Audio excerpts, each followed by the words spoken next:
Assalamualaikum warahmatullahi wabarakatuh. Perkenalkan, kami dari kelompok 2. Di sini kami akan mempresentasikan hasil kerja diskusi kelompok kami mengenai gerakan G30 SPKI 1965 mengenai latar belakangnya dan juga pelaksanaan kudetanya. Hal ini untuk memenuhi tugas mata kuliah Sejarah Nasional Indonesia 6. Baik, yang pertama kami akan memperkenalkan diri. Yang pertama saya Indra Jaya Kuswanto. Saya Nisa Maulia Fitri. Dan saya Ulfi Nurul Fitri. Oke, selanjutnya kita akan masuk ke pembahasannya. Langsung masuk ke pembahasan yang pertama yang mengenai latar belakang gerakan 30 September. Nah, Partai Komunis Indonesia atau yang sering kita sebut dengan PKI adalah partai politik Indonesia yang berideologi komunis. Nah, peristiwa gerakan 30 September ini yang lebih dikenal dengan peristiwa pemberontakan yang dilakukan oleh PKI atau Partai Komunis Indonesia. Tujuan dari PKI ini yaitu untuk menyebarkan paham komunis di Indonesia. Nah, pemberontakan ini menimbulkan banyak korban, dan banyak korbannya itu dari Jenderal Angkatan Darat. Selain itu juga, gerakan PKI ini menjadi isu politik untuk menolak laporan pertanggungjawaban Presiden Soekarno kepada MPRS. Dengan ditolaknya laporan Presiden Soekarno ini, akhirnya Indonesia kembali ke pemerintahan yang berasaskan kepada Pancasila dan Undang-Undang Dasar 1945. Selanjutnya, PKI pernah dituduh membunuh 6 Jenderal TNI Angkatan Darat di Jakarta pada tanggal 30 September 1965 yang dikenal dengan peristiwa gerakan 30 September. Sesudah kejadian tersebut, 30 September ini diperingati sebagai hari peringatan gerakan 30 September dan hari berikutnya ini adalah 1 Oktober tahun 1965 ditetapkan sebagai Hari Kesaktian Pancasila.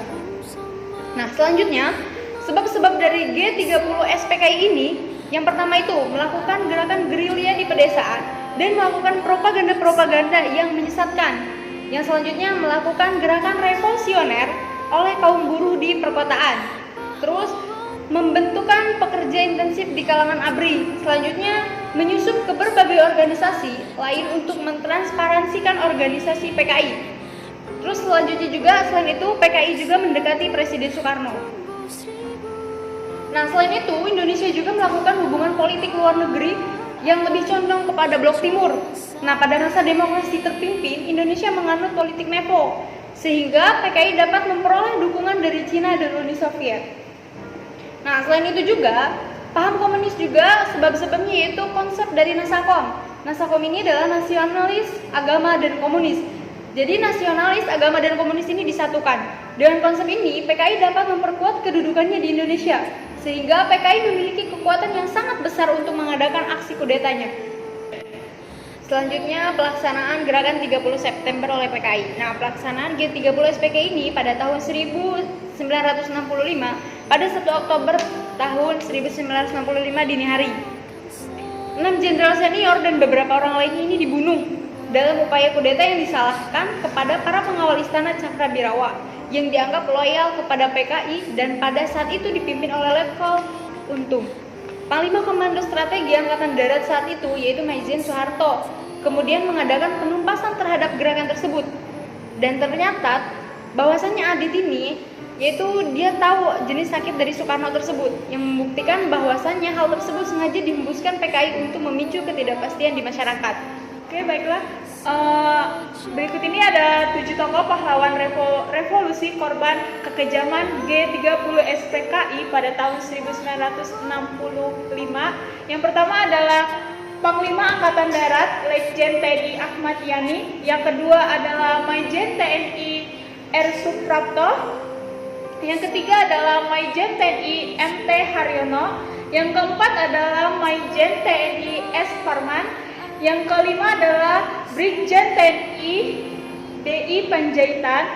Yang keenam adalah Brigjen TNI Sutoyo Suswomi Harjo. Yang ketujuh adalah Letnan Pierre Tendian. Nah, ini ada foto-foto 7 pahlawan yang dibunuh oleh Partai Komunis Indonesia. Jenderal yang terbunuh itu ada salah satu jenderal yang terselamatkan yaitu Abdul Haris Nasution.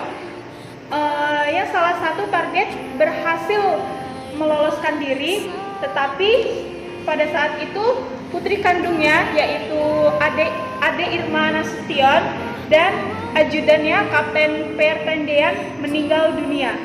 Nah, selanjutnya ada pelaksanaan kudeta.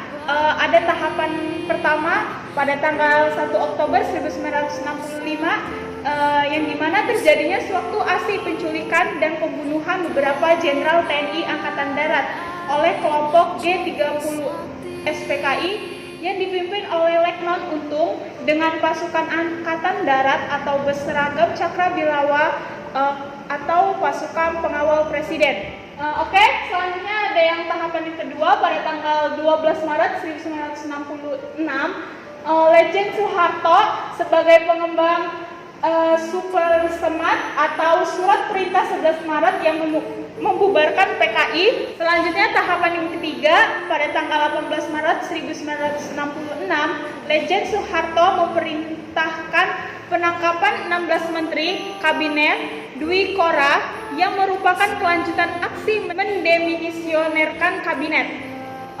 Oke, selanjutnya tahapan yang keempat pada tanggal 7 Maret 1967 yang menyatakan bahwa pencabutan kekuasaan Presiden Republik Indonesia, mandataris MPRS, Panglima ABRI, PBR atau Panglima Besar Revolusi Dr. Insinyur Soekarno oleh MPRS dengan Teks MPRS 1967 yang diketuai oleh Jenderal Abdul Haris Nasution. Oke, berikutnya masuk ke tujuan G30 SPKI.